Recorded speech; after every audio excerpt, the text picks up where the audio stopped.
তো hello guys, আসসালামু আলাইকুম। সবাই কেমন আছেন? আশা করি অনেক অনেক ভালো আছেন। তো আজকে চলে আসলাম নারায়ণগঞ্জ রাসেল পার্ক। তো আজকে আমি এখানে আসলাম শুক্রবার, এই জন্য বাসায় বসে থাকতে ভালো লাগছে না। তো আজকে আপনাদের মাঝে নতুন একটা ব্লগ নিয়ে আসি, তো আমি চিন্তা করলাম। তো এখন আপনারা সম্পূর্ণ ব্লগটা দেখবেন, কেউ স্কিপ করবে না। তো আমি আপনাদের সাইডের ব্যাকগ্রাউন্ড নিয়ে নিলাম। তো এখন আমি আসলাম, আমি পাল্লায় আমার শরীরটা ওজন মাপতে। পরে আমি 50 কেজি হয়েছি। তো আপনাদের মাঝে এখন একটা ব্যাকগ্রাউন্ড নিয়ে আসলাম। তো আমি ভিতরে ঢুকে গেলাম, এখন ব্যাকগ্রাউন্ডটা কিরকম। তো আপনারা সম্পূর্ণ ব্লগটা দেখে থাকবেন।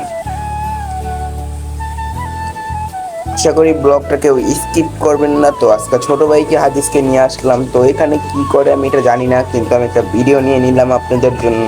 সব কিছু করি আপনাদের জন্যই, কষ্ট এবং ভালোবাসেন।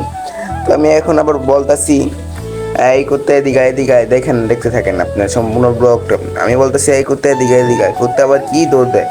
চিন্তা করছেন পার্কের ভিতরে করতে ঢুকে গেছে। তো আজকের ব্লগটা যদি আপনার কাছে ভালো লাগে, কেউ স্কিপ করবেন না, সম্পূর্ণ ব্লগটা দেখতে থাকবেন, দেখে খুবই মজা পাবেন। আজকে আমার থেকে খুবই ভালো লাগছে, জায়গাটা কি অসাধারণ একটা জায়গা।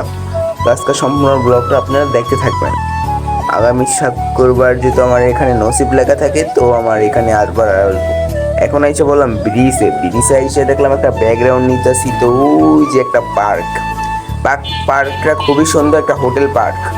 তো খুবই আমার ভালো লাগলো। তো এখন আমার ছোট ভাইকে হাদিসকে বলতাছি, ভাইয়া তুমি ক্যামেরাটা ধরো, দুইটা আমার একটা ছবি নাও, ভিডিও নাও। তো আশা করি আপনারা সম্পূর্ণ ব্লগটা দেখতে থাকবেন। তো আজকের ব্লগটা এই পর্যন্তই। আল্লাহ হাফেজ, সবাই ভালো থাকেন, সুস্থ থাকেন।